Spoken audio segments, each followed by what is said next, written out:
সকাল সকালে মাছগুলো দেখে আমার মাথা যেন ভন ভন করে ঘুরছে। ছোট মাছ খেতে মজা হলেও কাটতে যে আমার কি কষ্ট লাগে। মাছগুলো হাতে নিয়ে শুধু দেখছিলাম, এই মাছগুলো আমি কিভাবে কাটবো। এটা কি মাছ কে বলতে পারবেন? আমাকে জানাবেন। আমি ছোট মাছ খুব কম খাই, শুধু কাটার জন্যই কম খাই। আমি মাছ কাটতে বসে গেছি, দেখি কত দূর পারি। আমি মাছ কাটতে অতটা পারদর্শী না, কিন্তু এইভাবে কেটেছি দেখুন।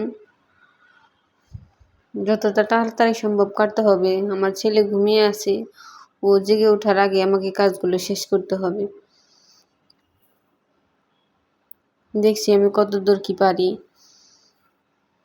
এই মাছের নাম আমি জানি না, আপনারা কেউ জেনে থাকলে অবশ্যই আমাকে জানাবেন। মাছের মাথা আমি ফেলে দিয়েছি যাতে আমি দ্রুততার সাথে করতে পারি। মাছের মাথা রাখতে হয় কিনা তাও আমি জানি না। ফেলে দিয়েছি কারণ যতটা তাড়াতাড়ি সম্ভব হয়ে যায় তাই ফেলে দিয়েছি। তাড়াতাড়ি করার চেষ্টা করছি, কারণ আমার ছোট একটা বাচ্চা আছে। বড় মাছ হলে তাও বাইরে থেকে কেটে আনা যায়, ছোট মাছ তারা কাটতে চায় না, তার জন্যই বাসায় কাটতে হয়। আর ছোট মাছ কাটতে কাটতে আমার কোমর ব্যথা হয়ে গেল। কখন শেষ হবে? আমি শুধু আল্লাহর নাম বলছিলাম, আল্লাহ তাড়াতাড়ি শেষ করে দাও। ছোট মাছ কাটার কথা শুনলেই আমার মাথা ভন ভন করে ঘুরে ওঠে। কখন যে কাটা শেষ হবে তাই শুধু ভাবছিলাম। মাছগুলো কেটে আবার আমাকে রান্নাও বসাতে হবে। সব টেনশন নিয়ে মাছগুলো কাটতে বসে গেছি। যতটা সম্ভব তাড়াতাড়ি করব। আমার হাজবেন্ড আমার পিছনেই দাঁড়িয়ে আছে আমি কিভাবে মাছ কাটছি তা দেখার জন্য। আমার মাছ কাটা দেখলে সে হাসতে হাসতে কুপোকাত হয়ে যায়। আমি মাছ কাটতে পারি না, তার জন্য সে সবসময় বাইরে থেকে কেটে নিয়ে আসে। দেখি কত দূর কাটতে পারি।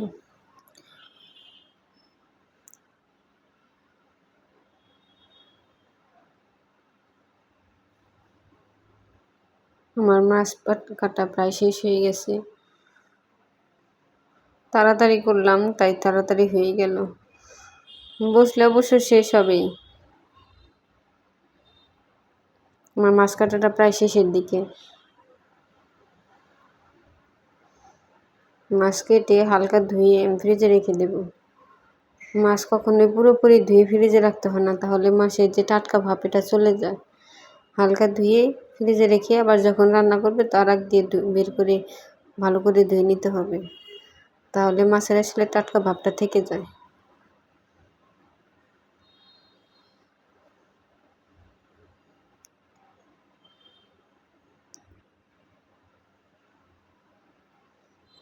ফাইনালি শেষ হয়ে গেল।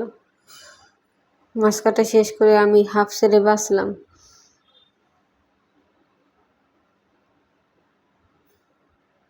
শেষ। এখন আমি একটু ধুয়ে প্যাকেট করে রেখে দেব। এই ছিল মাছ। দেখতে অল্প হলেও কাটতে গিয়ে বুঝতে পেরেছি এখানে কত মাছ। একটা আমি ধুয়ে নিয়েছি, এখন আমি ভাগ করে রেখে দেব। সবগুলো তো আর একবারে রান্না করা যাবে না। আমার বাসায় যেহেতু অল্প কিছু মানুষ, তাই আমি ভাগ করে রাখবো। 2 ভাগ করলে মনে হয় পারফেক্ট হবে, তাই আমি 2 ভাগ করে রাখলাম। তো রেখে দিয়েছি। ভাগ করে প্যাকেটিং করে রান্না বসাবো।